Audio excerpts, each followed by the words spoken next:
오늘은 하박국 말씀을 함께 나눕니다. 저번 주에 나눴던 나훔서는 아수르 멸망을 다루었죠. 어떻게 보면 하박국서는 똑같이 이방 나라의 멸망을 다루고 있는 것에서는 나훔서와 같은 맥락을 갖고 있습니다. 이 하박국은 특별히 바벨론의 멸망까지 다루고 있는 책이지요. 하박국 선지에 대해서는 별로 알려진 정보가 없습니다. 그런데 그 하박국이라는 이름의 뜻만 나눠져 있죠. 그 뜻은 껴안은 자라는 뜻을 갖고 있습니다. 껴안은 자. 이 껴안은 자라는 그 하박국 이름의 그 뜻을 통해서 우리가 조금 더 유추해 볼 수 있다면 이런 거지. 어려운 문제를 껴안고 씨름하다가 하나님의 사랑을 깨닫고 하나님을 껴안는다는 의미에서 어떻게 보면 그 이름과 오늘 말씀과 연결해서 보게 되면 이해하는데 좀 도움이 됩니다. 그만큼 하박국은 그때 당시에 있었던 여러 가지 불합리에 대한 부분들에 대해서 하나님께 직접적으로 질문을 합니다. 그래서 다른 복음서, 다른 서신서하고 좀 다른 부분이 있어요. 뭐 예언한다든가 또 질책한다든가 이런 부분보다는 직접 하나님과 질의응답하면서 답을 얻는 그 책이 하박국서입니다. 그래서 장르로 보면 지혜 문학서 또는 시편에 나오는 애가하고도 좀 비슷한 부분이 있는 것을 볼 수 있고요. 3장에 가면 셀라라는 시편에서만 볼 수 있는 그 가로치고 셀라, 그게 이제 어떤 음부호인데 그 세 번이나 나오는 것을 통해서 시편의 애가와 많이 흡사하다라고 보시면 됩니다. 자, 배경을 한번 보시면 이때 당시에 아수르가 멸망되어진 상태로 보면 됩니다. 자, 아수르를 보면 아술바니팔이라는 왕이 있는데 이때 왕이 주전 668년에 아수르 왕국이 최고의 영화를 누리는 시기에 등극한 왕입니다.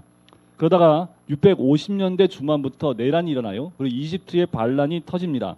그래서 나라가 기울기 시작을 해요. 그 627년에 아술바니팔이라는 왕이 사망합니다. 그때 갈대아인에서부터 신바벨론 국가가 세워지기 시작을 해요.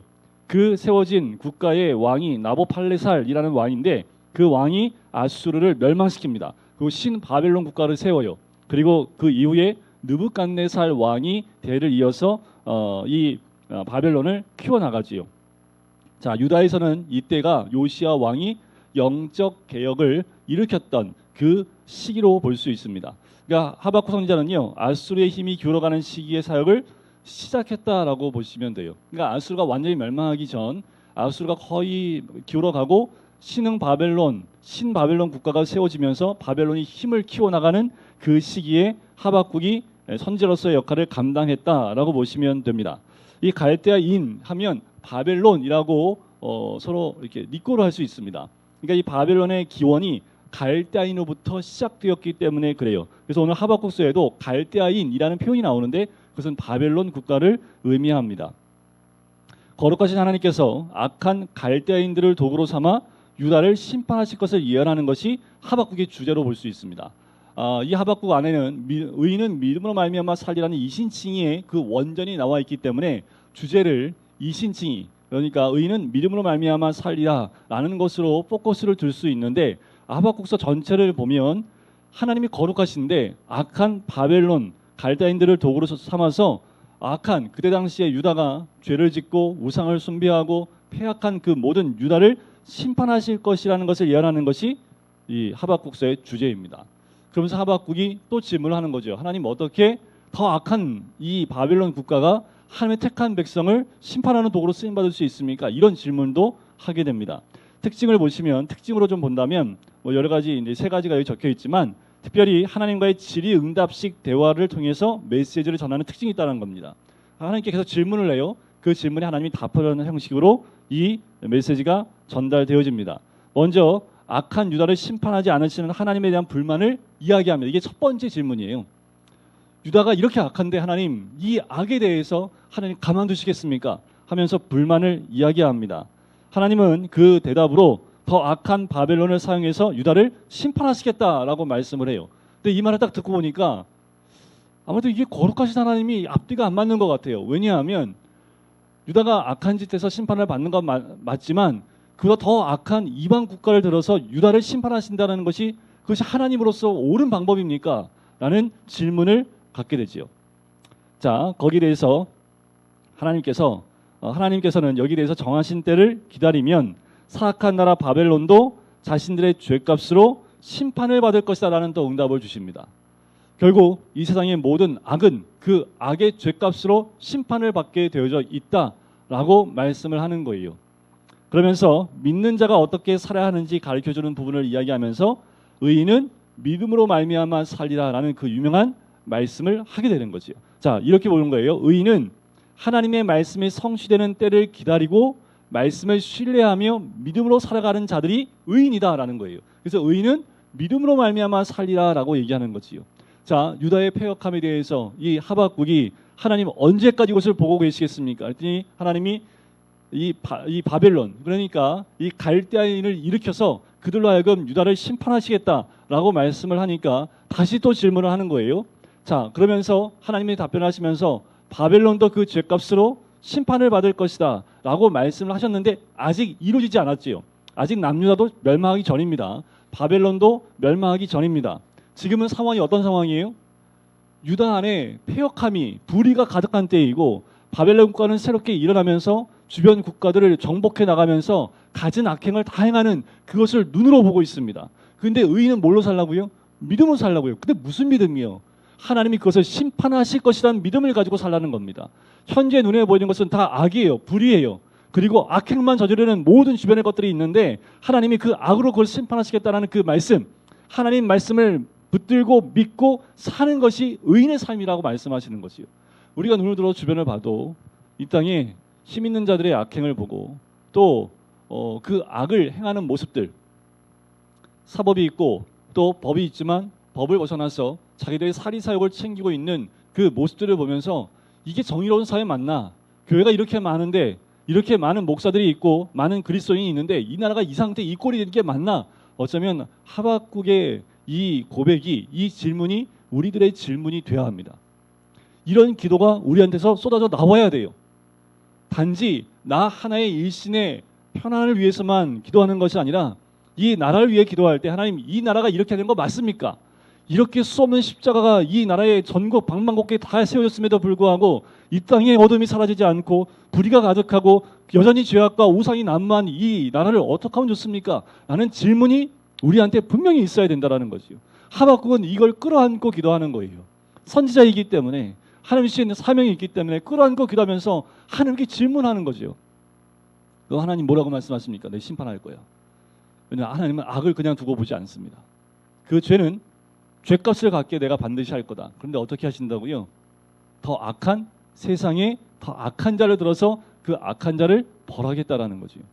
그러니까 가만히 보니까 지금 자기 나라 백성을 심판하는데 누가 심판을 해요? 이방 백성이요. 근데 이방 백성이 어떤 이방 백성이에요? 정말 악한 이방 백성을 그때 신은 강국으로 각 나라를 정복해 나가는 그 이방 나라를 들어서 하나님이 이 유다를 심판하시겠다고 하는 거예요. 이것도 가만히 듣고 보니까 하박국이 듣기 보니까 이것도 아닌 것 같은데 그래도 하나님 나라 백성인데 더 악한 이방 나라를 들어서 하나님 이 하나님 백성의 이 불의함을 심판하신다는 것 이거는 또 뭡니까? 라는 질문이 나올 수밖에 없죠. 근데 하나님 말씀 뭐라고요? 가만히 있어봐. 결국 그들도 그들의 죄악으로 심판받게 된다. 이것을 믿어라. 그러면서 하나님이 뭐라고 말씀하시냐면 의인은 믿음으로 말미암아 살리라 라는 이 메시지를 주신 거예요. 자, 의인은 믿음으로 말미암아 살리라. 이 이신칭의의 이 구조는 신약의 세 개의 서신서에서 반복해서 나옵니다. 로마서, 갈라디아서, 히브리서. 이거보다 더 원전은 창세기 15장에 가면 아브라함이 그 모든 것을 보고 믿으니 이를 의로 여겼더라 라는 말씀에서부터 시작을 하는 거지요. 그런데 의인은 믿음으로 말미암아 살리라는 이 원전, 이 말씀은 그대로 신약에서 인용하고 있는 책이 이 하박국 2장의 말씀입니다. 하나님과의 대화, 만남은 하박국을 변화시켜요. 처음에는 의심과 혼돈을 갖고 질문을 하는데요. 끝날 때는요, 확신과 헌신으로 마치게 됩니다. 하나님에 대한 질문으로 시작을 해요. 근데 마지막은요, 하나님께 중보 기도로 마칩니다. 근심으로 시작했다가 예배로 전환되고요. 두려움은 믿음으로 승화되고요. 공포는 신뢰로 바뀌고요. 절망은 희망으로, 비통은 경배로 바뀌는 책이 이 하박국입니다. 우리 주변에 모든 악과 죄악된 모든 것들, 불의를 보면서 우리가 갖는 그 물음표, 거기에 대한 답을 주는 책이 하박국이라는 거지요. 자, 처음엔 질문으로 시작하지만 마지막은 감탄사로 마치는 책이기도 합니다. 자, 처음에 이렇게 질문을 해요. 왜 이런 문제들이 있는 겁니까? 왜 이런 문제가 있습니까? 라는 질문으로 시작한 책인데 뭘로 마치냐면 누가 이 모든 것을 주관하고 계시는지에 대한 고백으로 마칩니다. 그 모든 것을 이 나라 또 역사, 세계사를 주관하신 분이 누구냐라는 것으로 고백해요. 그것이 바로 누구예요? 주관자는 바로 하나님이십니다 하면서 하나님께 모든 경배와 영광을 올려드리며 끝나는 책이 하박국입니다. 이것은 우리의 삶의 결론과도 마찬가지지요. 그래서 하박국서에 보면 하나님이 어떤 하나님인지에 대한 부분들이 많이 등장해요. 거룩하신 하나님, 반석이신 하나님, 만국의 주권자 되신 하나님, 기도에 응답하시는 하나님, 그의 백성을 구원하시는 하나님, 역사를 주관하시는 하나님, 하나님에 대한 굉장히 다양한 속성에 대해서 가르칩니다. 거룩하신 하나님은요 1장 12절, 3장 3절에 나옵니다. 1장 12절 한번 보세요. 나의 거룩한 이시오라고 나오지요. 그리고 3장 3절 뒤로 가보시면 하나님이 대반에서부터 오시며 거룩한 자가 바란에서부터 오시는다. 거룩한 자로 표현하고 있죠. 1장 12절 다시 오시면 반석이신 하나님이 나옵니다. 자, 선지자가 이르되 여호와 나의 하나님 나의 거룩하신 이시여 주께서는 만세 전부터 계시지 아니하시니까 우리가 사망에 이르지 아니하리이다. 여호와여 주께서 심판하시기 위하여 그들을 두셨나이다. 반석이시여 라고 나오지요. 그리고 만군의 주권자가 되신 하나님에 대한 부분은 1장 6절에 보시면 나와요.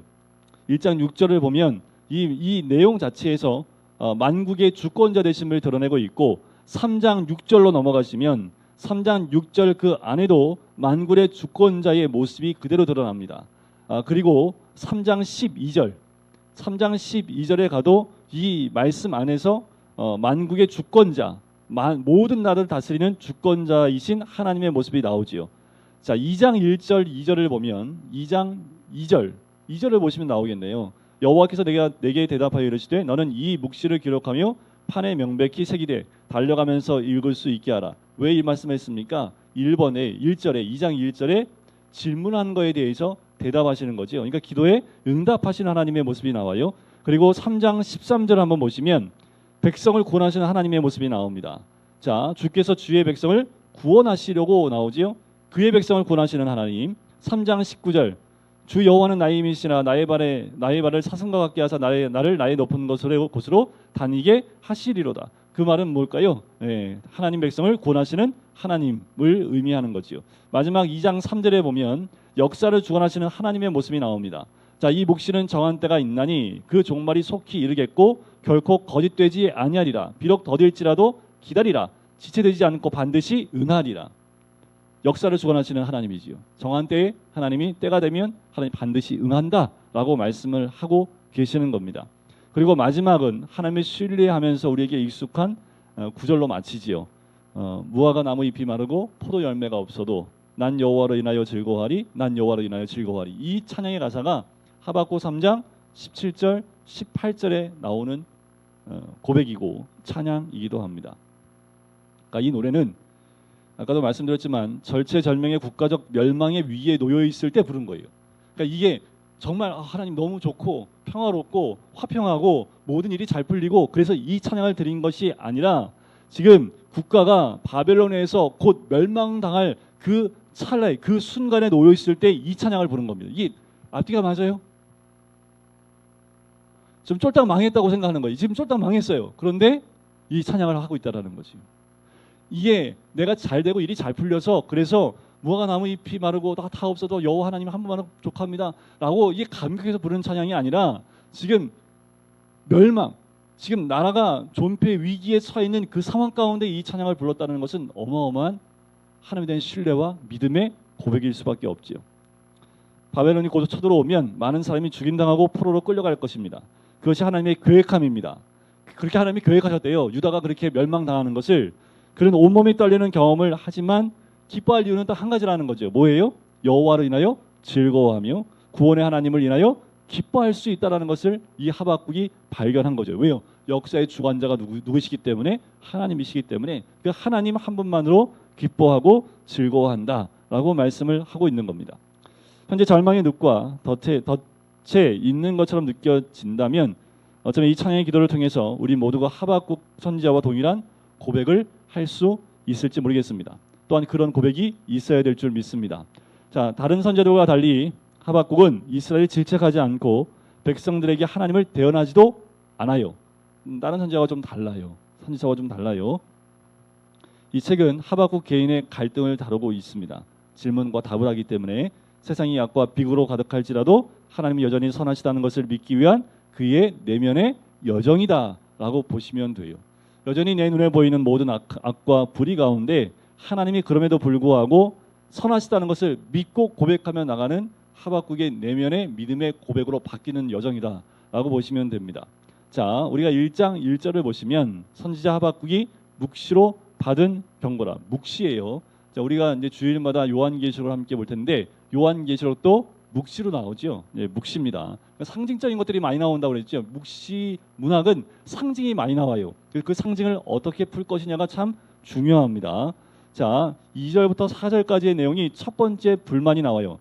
그때 당시에 이스라엘의 삶이 끔찍해졌다는 것을 그대로 하나님 앞에 토해냅니다. 자, 2절 보세요. 내가 부르짖어도 주께서 듣지 아니하시니 어느 때까지리이까? 내가 강포로 말미암아 외쳐도 주께서 구원하지 아니하시나이다. 어찌하여 내게 죄악을 보게 하시며 패역을 눈으로 보게 하시.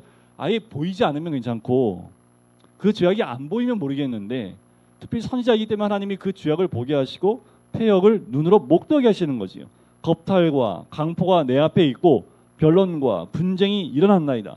이러므로 율법이 해이하고 정의가 전혀 시행되지 못하오니 이는 악인이 의인을 에워쌌으므로 정의가 굽게 행하여 짐이니이다. 지금 우리나라하고 별 차이가 없죠.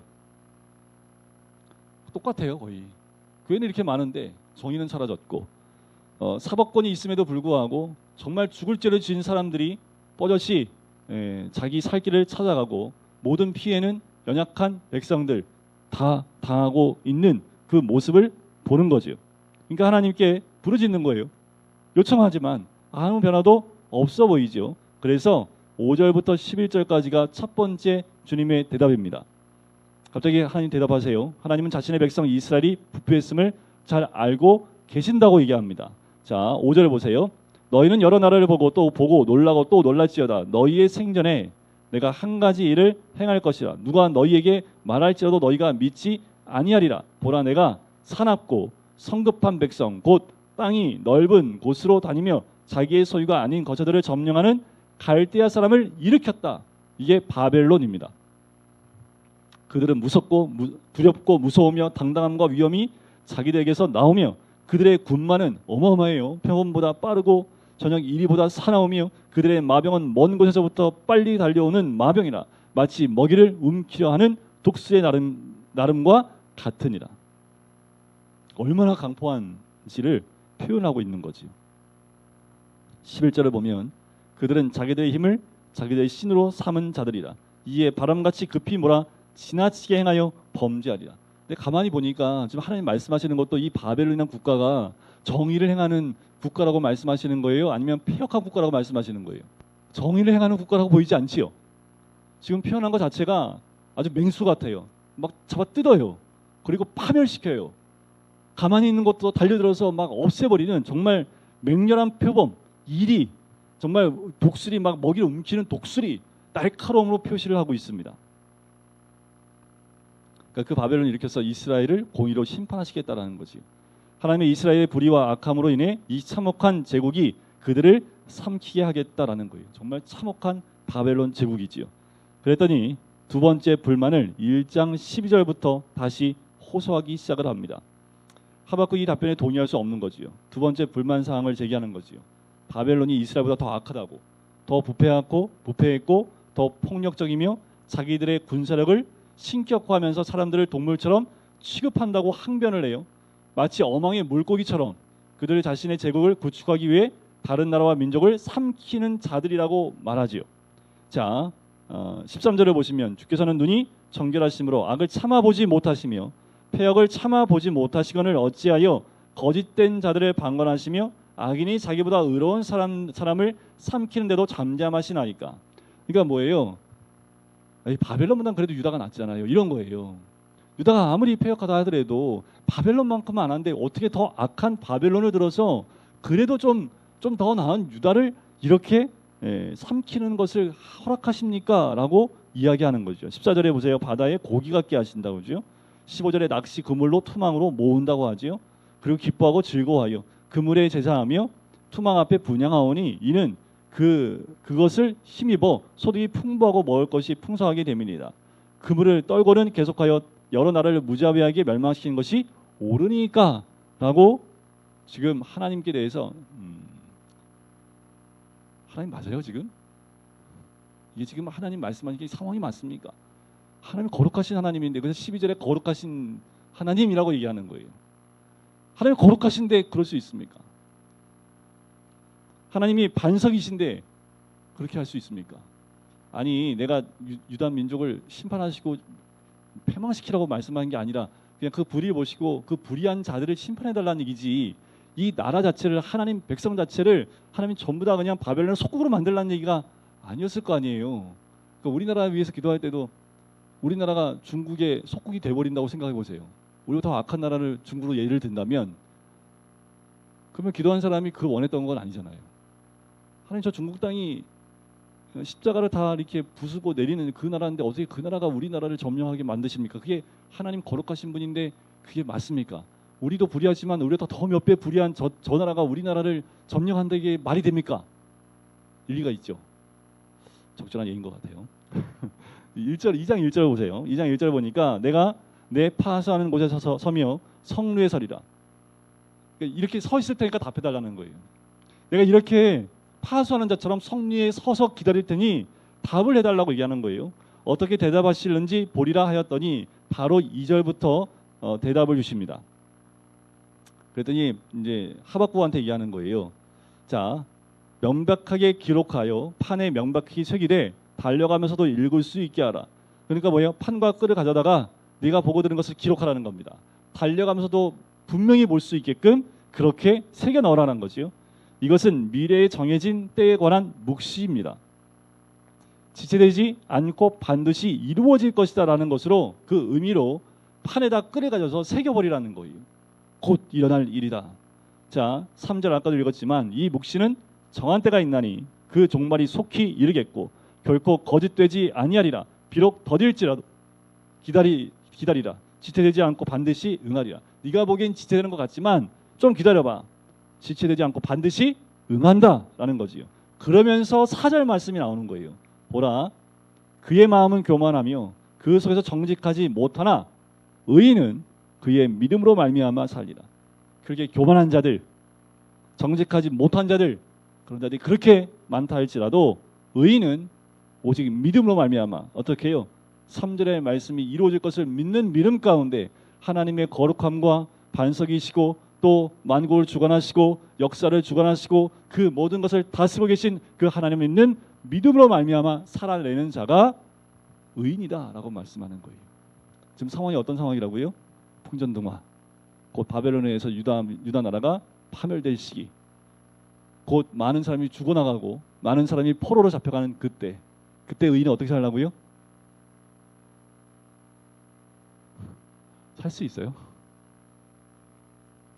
아까도 말씀드렸죠. 중국이 우리나라를 점령해서 우리나라가 지금 확 망했어요. 근데 우리는 어떻게 살아야 돼요? 그래도 하나님께서 그 악을 응징하시고 그 악을 심판하실 것을 믿고 그 믿음으로 말미암아 살아야 된다라고 말씀하시는 거지요. 하박국이 기록했던 하나님의 약속이란 과연 무엇일까? 그건 하나님께서 바벨론을 멸망시키실 거라는 거지요. 하나님은 폭력과 압제가 끝이 없는 복수의 악순환으로 만들어가는 것. 세상이 그렇지요. 이 사람이 악하게 하면 우리는 더 악한 것으로, 이 사람이 폭력해가면 더 큰 폭력으로 해서 압제를 하면 또 여기서 힘을 얻게 되면 더 큰 폭력으로 압제를 하지요. 세상은 약육강식처럼 약해진 것을 강한 자가 먹게 되어 있습니다. 그러니까 뭐예요? 포악과 압제가 이 땅을 덮기 시작을 하는데 바벨론 국가만이 아니라는 거죠. 세상이 그렇게 또 다른 바벨론 나라를 만들어가고 있다는 거예요. 여기서는 대표적으로 지금 역사적으로 바벨론이 나오지만 우리의 삶 가운데 바벨론과 같은 사람들, 바벨론과 같은 공동체들, 바벨론과 같은 그 나라들이 끊임없이 반복하면서 하나님이 그 역사를 주관하고 계시는 거지요. 하나님께서 잠시 바벨론처럼 부패한 나라를 사용하신다고 해서 그들이 저지른 모든 악행을 인정하신다는 뜻이 아니라는 거예요. 결국 그들도 그들의 악행으로 심판을 받게 됨을 말씀하는 거지요. 그래서 2장 6절부터 뒷부분은요 5가지 화에 대해서 얘기를 합니다. 자 보세요. 6절 두 번째 줄 끝에 보면 화 있을진저라고 나오죠. 자, 화 있을진저 자기 소유 아닌 것을 모으는 자요. 자, 9절에 두 번째 줄에 보면 자기 집을 위하여 부당한 이익을 취하는 자에게 화 있을진저. 첫 번째와 두 번째 화는요 부당한 경제적 관행에 대한 거예요. 자기의 유익을 위해서 악행하는 모든 것들에 대한 부분을 이야기하지요. 세 번째 화 있을진저는 12절에 나옵니다. 피로 성읍을 건설하며 불의로 성을 건축하는 자에게 화 있을진저. 이 세 번째는요 강제 노역에 대한 부분을 이야기합니다. 그래서 피로 성읍을 건설하는 거지요. 15절에 보면 네 번째 화가 나오지요. 이웃에게 술을 마시게 하되 자기의 분노를 더하여 그에게 취하게 하고 그 하체를 드러내려 하는 자에게 화 있을진저. 무책임한 지도자들이 술을 남용했던 것을 지적하는 겁니다. 백성들이 나쁜 통치 아래 고통받고 있을 때 지도자들은 뭐예요? 잔치를 벌여서 그들의 돈을 향락과 술에 탕진했던 것에 대해서 화 있을진저라고 이야기하는 거지요. 마지막 부분은 이제 19절에 나옵니다. 남에게 깨라 하며 말하지 못하는 돌에게 일어나라 하는 자에게 화 있을진저. 우상 숭배에 대한 부분에 대해서 화 있을진저라고 얘기하는 거지요. 자, 사실 이제 이게 핵심인데 인간의 본성을 감안할 때 대부분의 나라들은 결국 바벨론이 되고 말아요. 믿음으로 살지 않는 모든 백성은 결국 바벨론처럼 그 본성이 바벨론과 같이 되어지게 된다는 거지요. 서로 다른 바벨론이 통치하는 이 세상의 모든 이들에게 똑같이 이 말씀은 심판으로 임하게 됨을 이야기합니다. 돈이 있고 힘이 있고 권력이 있으면 이 화 있는 것 5가지에서 자유로울 사람도 국가도 공동체도 없습니다. 하나님을 믿지 않고 믿음으로 살지 않으면 자기에게 힘과 권력이 있을 때 이 5가지 화를 다 자초하게 되어져 있습니다. 자, 이제 3장으로 가요. 3장은 1절에 딱 들어가면서 시기온호세에 맞춘 선지자 하박국의 기도라, 탄원시라고도 이해하고 그리고 애가라고도 얘기를 합니다. 그러니까 이 시기온호이라는 건 지금 뭔지 몰라요. 근데 하나의 곡조라는 거죠. 그러니까 지금 노래를 불러서 하박국이 노래를 불러서 이 뒤에 말씀을 이어나간다라는 그 의미입니다. 그러니까 왜 노래를 불렀냐라는 것은 그 뒤를 보면 그 이유가 나와요. 자, 2절을 보면 하박국이 하나님에서 애원하는 부분이 나옵니다. 여호와여 내가 주께 대한 소문을 듣고 놀랐나이다. 여호와여 주는 주의 일을 이 수년 내에 부응하게 하옵소서. 이 수년 내에 나타내시옵소서. 진노 중에라도 긍휼을 잊지 마옵소서. 많이 들어왔던 굉장히 유명한 말씀 아니에요? 그죠? 이 부분 딱 따지요. 어떤 분이에요? 주는 주의 일을 이 수년 내에 부응하게 하옵소서. 멋있잖아요. 근데 여러분들 이걸 잘 보면 멋있는 건지 무서운 건지 보셔야 돼요. 여기서 말하는 부응이 뭘까요? 이 문장에서 봤을 때 부응이 뭐예요? 뭐가 부응입니까? 주의 일이 이루어지는 거죠. 주의 일이 이루어지는 게 부응이에요. 그럼 여기서 말하는 주의 일은 뭡니까? 심판이잖아요. 악행에 대한 폭행에 대한 그 모든 악에 대한 심판, 바벨론의 심판과 유다에 대한 심판, 이 모든 것이 이 수년 내에 부응하게 없어서 주의 일을 이 수년 내에 부응하게 없어서. 그러니까 뭐가 부응이에요? 주의 말씀이 이루어지는 게 부응입니다. 그 말씀이 때로는 심판의 메시지라 할지라도 그것이 이루어지면 부응이에요. 하박국은 그것을 찬양하고 있는 겁니다. 이 정도 찬양할 수 있는 건 참 쉽지 않은데, 왜냐하면 아까도 말씀드렸지만 지금 자기 동족이 좀 있으면 다 죽고 포로로 잡혀가는 그 시기인데 그게 빨리 이루어달라고 얘기하는 거예요. 하나님, 그런 일이 절대 있으면 안 돼요 라고 말할 수도 없는 게, 첫 번째 질문이 하나님, 우리나라가 이렇게 폐역하고 죄된 인간들이 이렇게 많은데 하나님 이걸 그냥 보고 계십니까? 라고 지금 기도한 거잖아요. 하나님 앞에. 가만히 있어봐, 내가 심판할 거야. 근데 너희 나라보다 더 악한 저 나라를 들어서 너희 심판할 거야. 하나님, 그게 맞는 말입니까? 그때 하나님이 괜찮아, 왜냐하면 그들도 그들의 죄악으로 내가 심판하기 때문이다. 그랬더니 하박국이 뭐라 그런 거예요? 이 일을 수년 내에 부응하게 하소서. 이런 찬양하기가, 이런 고백하기가 정말 쉽지 않지요. 이 주의 일이 뭐라고요? 악에 대한 하나님의 심판입니다. 3절부터 7절까지는 능력의 하나님이 등장을 합니다. 자, 오래된 고대의 시가 등장하는데요. 하나님의 능력과 위엄이 등장하지요. 자, 출애굽기에서 묘사되는 또 시내 산에서의 하나님의 임재처럼 구름과 불이 있고 지진이 일어나는 거예요. 그것이 이제 3절부터 나와요. 창조 때 하나님이 빛으로 임하시는 모습, 그리고 출애굽할 때 있었던 그 모습들, 시내 산에서 하나님이 불 가운데 역사하셨던 것들, 이런 것들이 3절부터 7절까지 그 모든 것들을 시로 표현하고 있는 겁니다. 하나님의 위대함, 능력의 하나님, 그 부분들을 과거의 이스라엘 역사를 통해서 이들이 경험하는 것들을 단어들을 가지고 와요. 그런 단어들을 이야기하면서 하나님의 능력 되신 하나님을 높여드리면서 8절부터 15절까지는 이제 앞으로 올 출애굽, 자, 과거가 우리가 경험했던 출애굽 때의 하나님의 모습을 찬양하면서 이제 앞으로 우리가 다시 겪게 될 출애굽, 미래의 출애굽을 경험하며 그 하나님을 찬양하는 모습이 나옵니다. 이게 8절부터 15절까지 나오는 메시지예요. 하나님이 마치 전사처럼 나옵니다. 전사. 바로와의 전투에서 바다를 가르고 하박국은 하나님께서 다시 한번 악인의 집에 머리를 쳐서 심판하실 거라고 얘기를 해요. 여기서 바로는 마치 바벨론처럼 폭력적인 인간 나라의 전형으로 표현이 됩니다. 그러나 악을 대적하실 그때 하나님께서는 주의 백성과 그분의 기름 부음 받은 자는 구원하실 거라고 얘기를 해요. 자, 그러면서 다윗 가문에서 오실 왕에 대한 언급을 하는 부분이 15절까지의 말씀입니다. 자, 14절을 한번 13절을 보세요. 주께서 주의 백성을 구원하시려고 기름 부음 받은 자를 구원하시려고 나오사 악인의 집에 머리를 치시며 그 기초를 바닥까지 드러내셨나이다. 그들이 회오리 바람처럼 일어나 나를 흩으려 하며 가만히 가난한 자 삼키를 즐거워하나 오직 주께서 그들의 전사의 머리를 그들의 창으로 찌르셨나이다. 주께서 말을 타시고 바다 곧 큰 물의 파도를 밟으셨나이다 하면서 하나님이 직접 또 다른 출애굽과 같은 모습으로 이 땅 가운데 역사하심을, 그리고 다윗의 가문에서 오실 왕에 대한 언급을 하게 되는 거지요. 자, 이 시는요, 과거의 이 출애굽 이야기를 통해서 하나님께서 행하실 미래의 출애굽을 다시 보여주고 있는 거예요. 그분은 다시 한번 악을 물리치시고 세상의 바로들과 바벨론들을 멸망시키며 모든 이에게 공의를 행하셔서 억눌리고 무고한 자들을 구원하실 것을 이야기하십니다. 그러니까 하나님 백성, 그죠? 그 백성들을 구원하실 것을, 그리고 기름 부음 받은 자들을 구원하실 것에 대한 부분을 이야기합니다. 그러면서 이제 16, 17, 18, 19와 19절 마지막 부분으로 들어가는 거지요.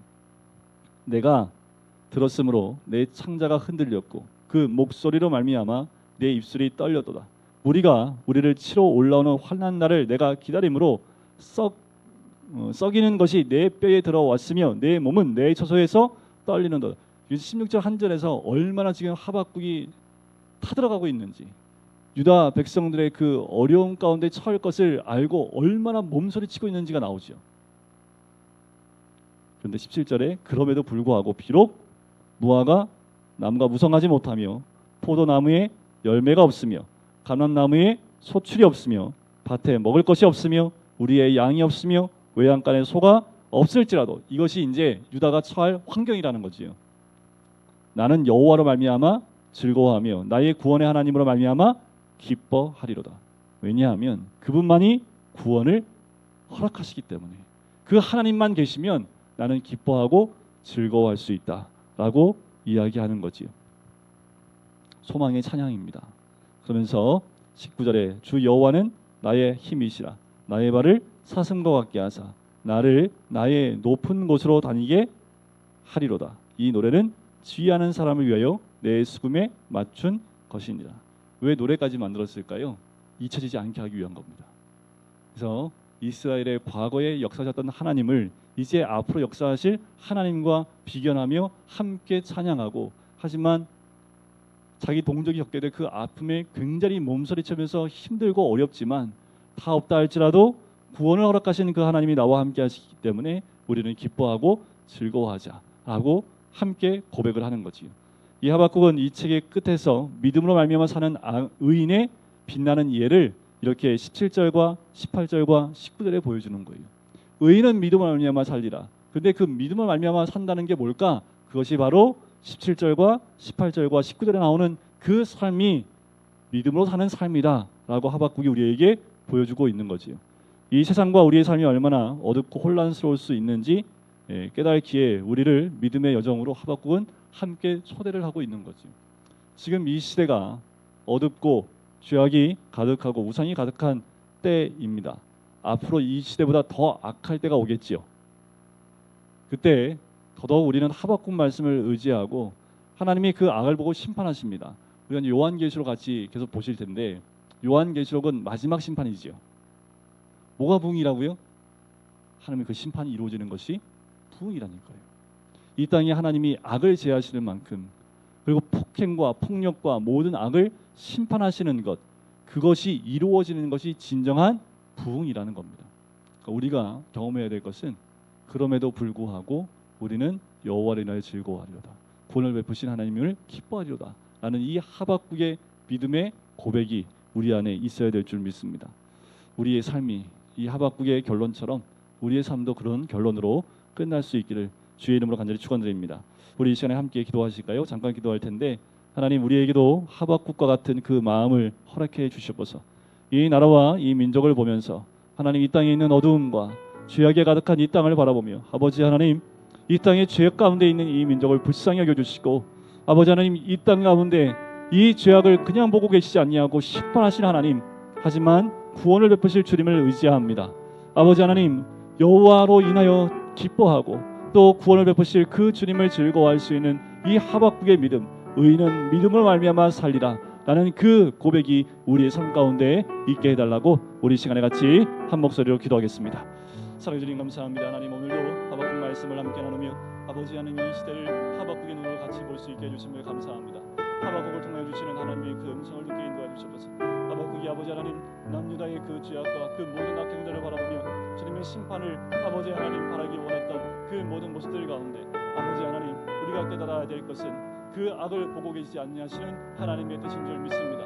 아버지 하나님, 그 모든 악에 대한 심판과 또 하나님의 그 뜻인 아버지 하나님 그 손으로 역사하시는 그 놀라운 은혜, 아버지 하나님, 때로는 그 모든 것이 우리에게 아프고 다가온다 할지라도 아버지 그 아픔 가운데서 주님을 더욱더 의지함으로 아버지의 은혜 가운데 머물 수 있는 우리 모든 심령 될 수 있도록 축복하시고 인도해 주시길 간절히 소원합니다.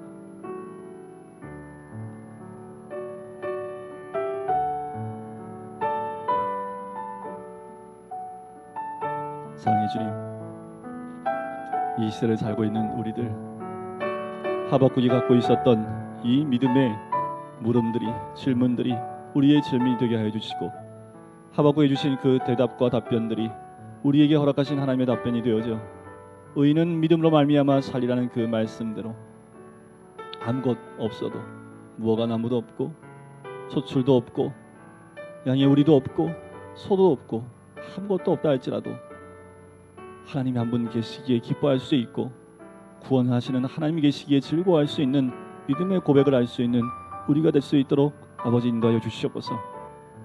이 땅에 수년 내에 부흥케 하시는 하나님의 은혜, 이 땅에 악을 제하시고 모든 불의를 제하시는 하나님의 그 크신 은혜가 이 땅을 덮게 하여 주셔서 주의 그 의가, 공의가 세워지는 이 나라와 또한 공동체와 개인이 될 수 있도록 축복하여 주시옵소서. 감사드리며 예수 그리스도의 이름으로 기도드립니다. 아멘.